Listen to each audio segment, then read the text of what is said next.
আপনারা দেখছেন তারকেশ্বর মহাবিদ্যালয় ইউটিউব চ্যানেল। দয়া করে সাবস্ক্রাইব করবেন। তারকেশ্বর মহাবিদ্যালয়ের অনলাইন ক্লাসরুমে আবার একবার তোমাদেরকে স্বাগত জানাই। আমি তোমাদের সঙ্গে বেশ কয়েকটা এপিসোড শেয়ার করেছি ডক্টর এপিজে আব্দুল কালামের লেখা স্ট্রং রুটস এই পৃষ্ঠার উপর। আমরা টেক্সটের যতদূর কভার করতে পেরেছি এবং বর্তমানে যে জায়গায় দাঁড়িয়ে রয়েছি সেটা হচ্ছে the most vital part of the টেক্সটের সবচেয়ে গুরুত্বপূর্ণ অংশটাই এখন আমরা আলোচনার মধ্যে রেখেছি। আগের ক্লাসে আমরা যেখানে শেষ করেছিলাম খুব একটা ক্রিটিক্যাল ফিলোসফিক্যাল কন্ডিশন, যেখানে ছেলে বাবাকে প্রশ্ন করছে, বাবা ছেলেকে উত্তর দিচ্ছেন, জয়নুল আবদিন উত্তর দিচ্ছেন। তিনি বলেছেন যে পৃথিবীতে কোনো মানুষই কম গুরুত্বপূর্ণ এটা ভাবার কোনো কারণ নেই, আর ভালো মন্দ বিচারের দায়ও আমাদের নয়, তার কারণ everything is created by the same God. তাহলে আমাদের কাজ কি? কর্ম করে যাওয়া। কর্ম করতে করতে অনেক সময় দেখা যায় trouble comes, suffering comes, problems, different types of problems appear all on a certain. তা সেখানে সেই রকম কোনো অবস্থায় যদি একটা মানুষ পড়ে, what should be done by him or her is actually answered by Jainul Abdin to doctor APJ Abdul Kalam. কি বলেছেন? When some trouble will come, try to be calm and quiet.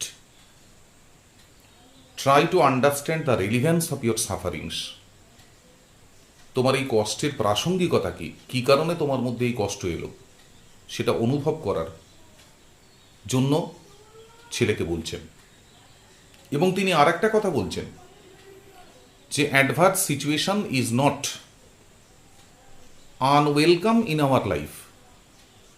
জীবনে বিভিন্ন ধরনের ঝড়ঝঞ্ঝা আসবে না আমাদের জীবনে, এটা ঠিক নয়। তার কারণ একমাত্র প্রতিকূল অবস্থায় মানুষকে যে সুযোগটা করে দেয় সেটা হচ্ছে ইন্ট্রোস্পেকশন, আত্মদর্শন, আত্মবিশ্লেষণের সুযোগ করে দেয়। তাহলে পুরো বিষয়টা সার কথা কি এলো? যখনই জীবনে কোনো সমস্যা আসবে, প্রথমে যে মানসিক অবস্থাটায় একজনকে পৌঁছে যাওয়া উচিত সেটা হলো, as joys and praises are acceptable to our life, welcome to our life, in the same fashion we should face the situation where troubles are দেয়ার।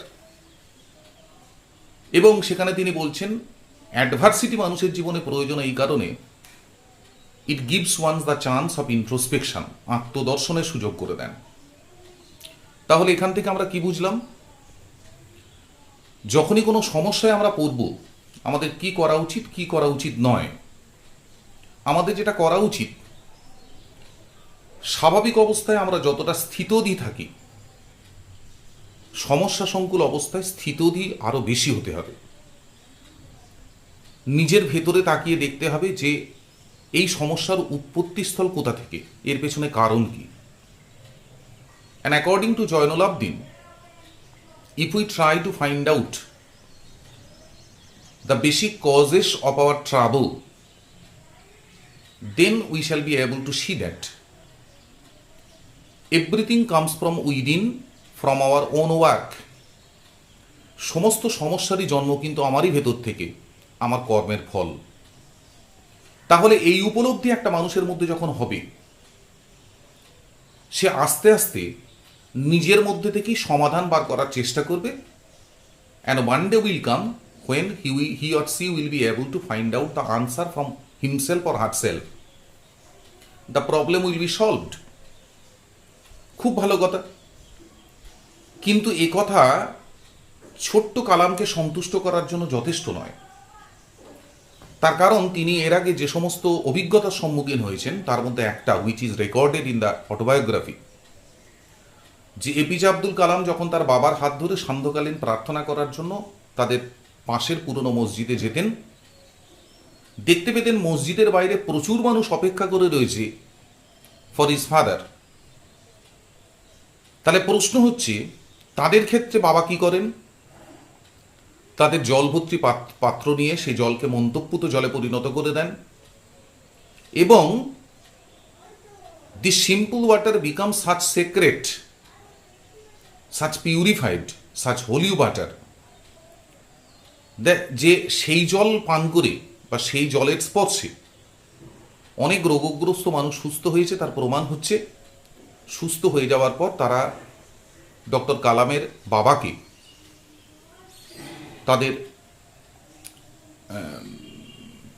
তাদের কথা বলতে আসতেন, এবং এই যে সেরে গেছে সেই জন্য তার বাবাকে ধন্যবাদ জানাতেন।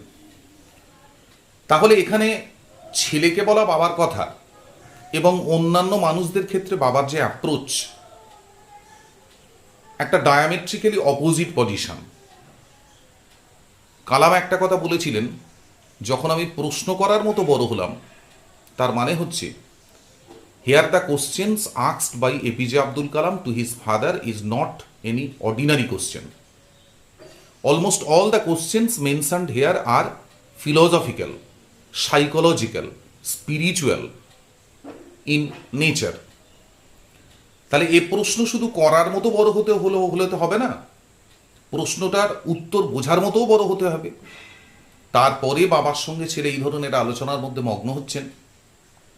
তা বাবার ওই অংশ শেষ হয়ে যাওয়ার পরে, ওই বক্তব্য শেষ হওয়ার পরে, what is asked by Kalam, why don't you say this to the people who come to you for help and advice? I asked my father. আমি আমার বাবাকে জিজ্ঞেস করলাম, why don't you say this to the people who come to you for help and advice? আচ্ছা বাবা, যে মানুষগুলো তোমার কাছে সাহায্যের জন্য আসেন, যে মানুষগুলো তোমার কাছে উপদেশ পাওয়ার জন্য আসেন, আচ্ছা তাদেরকে তুমি একথা বলো না কেন যে কথা তুমি আমাকে বললে? তাহলে তাদেরকে কি বলা, যে বাবা তোমরা কেন আমার কাছে এসেছো? Try to find out the answers from within. নিজের ভেতর থেকেই উত্তরটা খোঁজার চেষ্টা করো, সেখান থেকেই তোমার সমস্যার সমাধান আসবে। তার মানে ডক্টর এপিজে আব্দুল কালামকে কিছুক্ষণ আগে বাবা যে ব্যাখ্যা দিয়েছেন, সেই ব্যাখ্যা অনুসারে this should be the answer of Zainul Abedin to all the people who used to gather outside the mosque with bowls full of water. তাদেরকে এই উত্তর দেওয়া উচিত। তাহলে ছেলে বাবাকে প্রশ্ন করলেন, যারা ওই জল ভর্তি পাত্র নিয়ে তোমার জন্য মসজিদের বাইরে অপেক্ষা করেন, তাদেরকেও তো তুমি এই উত্তর দিতে পারো, তাদেরকে এই কথা বলো না কেন? He put his hands on my shoulders and looked straight into my eyes. তিনি আমার কাঁধের ওপর হাত রাখলেন, and looked straight into my eyes. একটা প্রিপোজিশন কত ভাইটাল হতে পারে, একটা প্রিপোজিশন একটা বক্তব্যের ডাইমেনশনকে কিভাবে পরিবর্তন করে দিতে পারে। Here is the greatest example of that. He put his hands on my shoulders. আমার বাবা আমার কাঁধের উপর হাত রাখলেন, and looked straight into my eyes. তাহলে স্বাভাবিকভাবে এই বক্তব্যটা কিরকম হতে পারত? looked straight to my eyes, আমার চোখের দিকে তাকালেন। কিন্তু এখানে বাবা তাকাচ্ছেন into the eyes, চোখের মধ্যে। আসলে সাধারণ মানুষের সঙ্গে those who are great, তাদের চোখের গভীরতার আকাশ পাতাল তফাৎ তৈরি হয়। আমরা যারা সাধারণ মানুষ, আমাদের চোখের মধ্যে বিশেষ কিছু খুঁজে পাওয়ার মতো নেই, মুটের ওপর ঘোলাটে। But those who are great, তাদের সবচেয়ে বড় প্রমাণ হচ্ছে the depth of the eye, চোখের গভীরতা। তার কারণ সাধারণভাবে আমরা বলে থাকি আমাদের মুখ হচ্ছে আমাদের মনের প্রতিফলন, আর মনের প্রতিফলনের যে সবচেয়ে ভালো অংশটা আমরা দেখতে পাই সেটা হচ্ছে আউট অফ দ্য আইসাইট। তাহলে বাবা কি করলেন? বাবা গভীরভাবে মনোনিবেশ করলেন into my eyes. What for? It's a kind of preparation to give the answer to the question asked by his son. ছেলে যে প্রশ্ন করেছে তার প্রশ্নের উত্তর দেওয়ার জন্য এটা এক ধরনের প্রস্তুতি। আমার চোখের মধ্যে তাকালেন, for quite some time he said nothing. বেশ কিছুক্ষণ আমার বাবা মুখে একটিও কথা উচ্চারণ করলেন না। অ্যাজ ইফ হি ওয়াজ জাজিং my capacity to comprehend his words. Comprehend means understand, জাজ মানে বিচার করা। আমার বাবা ওই যে আমার চোখের মধ্যে একদৃষ্টে তাকিয়ে রয়েছেন দেখে বুঝতে পারলাম যে বাবা প্রথমে বিচার করছেন যে তিনি তো উত্তর দেবেন, কিন্তু সে উত্তর বোঝার মতো ক্ষমতা আমার মধ্যে আছে কিনা। Then he answered in a low deep voice. তারপরে তিনি উত্তর দিলেন খুব নিচু গলায়। ডিপ মানে হচ্ছে গম্ভীর, খুব নিচু গম্ভীর গলায় তারপরে বাবা আমার উত্তর দিলেন। His answer filled me with a strange energy and enthusiasm.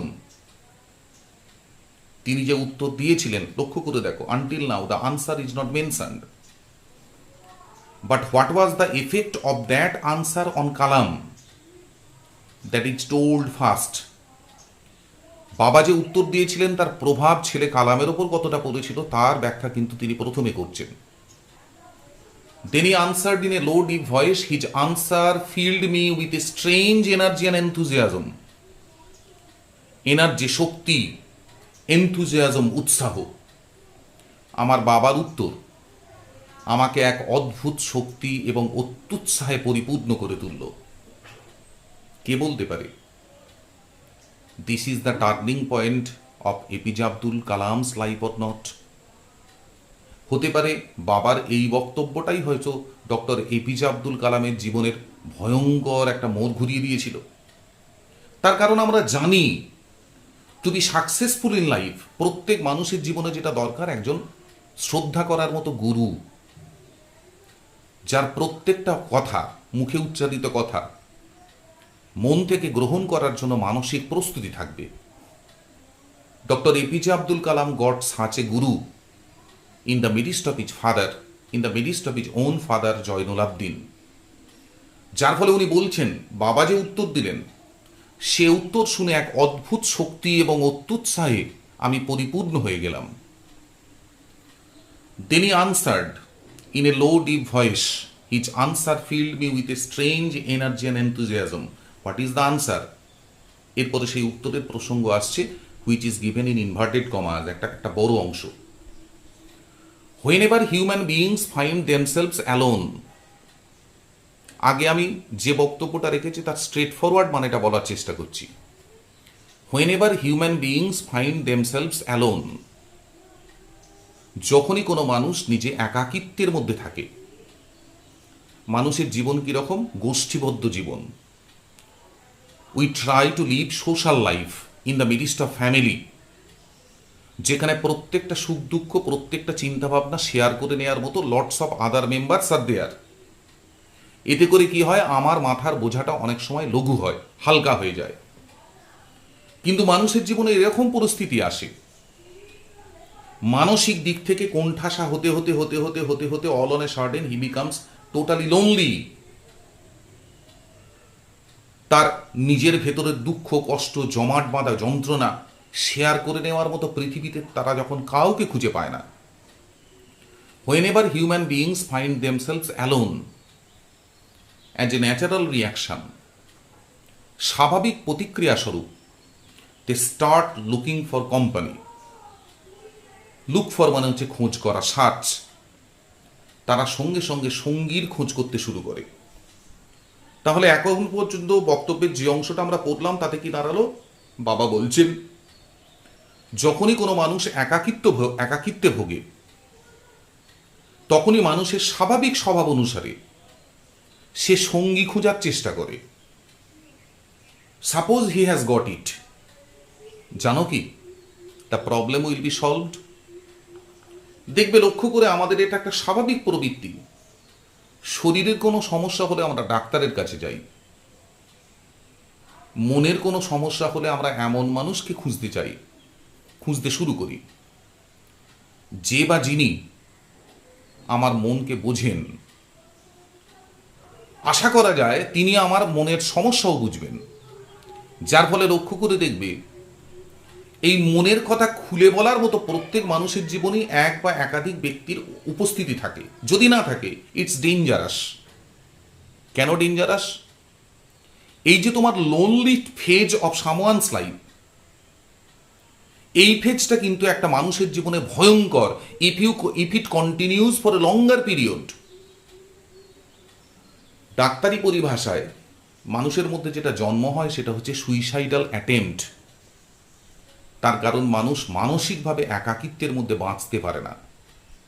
তাহলে যখনই কোনো মানুষ কোনো সমস্যায় পড়ে, যে সমস্যার আপাত সমাধান করার মতো ক্ষমতা তার নাই, সে সঙ্গে সঙ্গে খুঁজতে আরম্ভ করে এমন কোনো মানুষ, এমন কোনো সঙ্গী যে তার সমস্যার কথা শুনবে এবং তার বিশ্বাস সেই ব্যক্তি তার সমস্যার সমাধান করতে পারবে। whenever they are in trouble, they look for someone to help them. কোনো মানুষ যখন সমস্যায় পড়ে তখন তারা খোঁজ করতে আরম্ভ করে এমন মানুষের যে বা যিনি তাদেরকে সাহায্য করতে পারবেন। whenever they reach an impasse কথাটা মানে হচ্ছে তোমার স্ট্যাগন্যান্ট কন্ডিশন, অচলাবস্থা। আসল বিশ্বব্রহ্মাণ্ড যেরকম সতত গতিশীল, মানুষের মনোজগতেও কিন্তু এই গতিশীলতাটা হচ্ছে সর্বোত্তম গুণ। when there is the flow in the mind, it's okay. মানুষের মনের মধ্যে যখন গতিশীলতা থাকবে, চিন্তা ভাবনার যখন স্রোত বয়ে যাবে, তখন সেটা ভালো। কিন্তু কোনোভাবে মানুষের মনোজগতে যদি একবার চিন্তা ভাবনা জমাট বাঁধতে শুরু করে, if it loses its flow, if it becomes stagnant, ওই যে বললাম মানুষের মস্তিষ্ক, মানুষের চিন্তা ভাবনা, মানুষের বুদ্ধিমত্তা যদি একটা জায়গায় থমকে থাকে, ইট মে ব্রিং ডেঞ্জার। তার কারণে এই অচলাবস্থা থেকে বেরিয়ে না আসতে পারলে, again that very suicidal tendency will grow, automatically it will grow. তাহলে উনি বলছেন যখনই কোনো মানুষ কোনো অচলাবস্থায় পৌঁছয়, they look to someone to show them the way out, বেরিয়ে আসার পথ। তারা হাঁকর পাঁকর করে খুঁজতে আরম্ভ করে এমন কোনো মানুষের যিনি তাদেরকে ওই অচলাবস্থা থেকে বেরিয়ে আসার পথ বাতলে দেবেন। এই যে বললাম, এই অবস্থাগুলোয় আমরা প্রত্যেকেই পড়ি কোনো না কোনো সময়। আমরা নিজেদের জানতে বা অজান্তে আমরা এই ধরনের সাহায্যকারীর খোঁজ করি। যদি আমরা সেরকম সাহায্যকারীর সন্ধান পেয়ে যাই, we are fortunate, our mind is out of danger. তখন আমাদের মস্তিষ্ক, আমাদের মন ওই বিপদ থেকে মুক্তি পায়। Otherwise it May create real trouble. তার কারণ এই ধরনের পরিস্থিতি কিন্তু ভয়ঙ্কর পরিস্থিতির জন্ম দিতে পারে for someone. Every recurrent anguish, longing and desire find its own special helper. Every recurrent anguish, longing and desire. Recurrent মানে হচ্ছে পুনঃ ঘটে যাওয়া, বারবার ঘটে এমন। অ্যাঙ্গুইশ যন্ত্রণা, লঙ্গিং চাহিদা, ডিজায়ার মানসিক ইচ্ছে। তাহলে মানুষের জীবন তো একটা দীর্ঘ পথ হাঁটা। তার কারণ মানুষের স্বাভাবিক জীবদ্দশা 70 বছর, 80 বছর, 90 বছর, 100 বছর পর্যন্ত কন্টিনিউ করে, তার থেকেও বেশি অনেকে বেঁচে থাকেন। যার ফলে মানুষের জীবনে পুনঃ যে ঘটনাগুলো বারবার মনে আসে, বিভিন্ন বিষয়ে রাগ, যন্ত্রণা, চাহিদা, এগুলো আসবেই। It's a recurrent matter, recurrent তোমার হ্যাপেনিংস অফ দ্য মাইন্ড, মনের মধ্যে ঘটে চলা এগুলো কিন্তু পুনঃ ঘটনা। কি হয়, এই প্রত্যেকটা মানসিক যন্ত্রণা, প্রত্যেকটা চাহিদা, মনের প্রত্যেকটা ইচ্ছে finds its own special helper. প্রত্যেকটাই কিন্তু সমস্যা অনুযায়ী, চাহিদা অনুযায়ী বিশেষ ধরনের সাহায্যকারীকে খুঁজে নেয়। তার মানে আমরা যখন জীবনের বিভিন্ন ধরনের সমস্যার সম্মুখীন হই, প্রত্যেকটা সমস্যা সমাধানের জন্য কিন্তু একটা ব্যক্তির কাছে যাই না।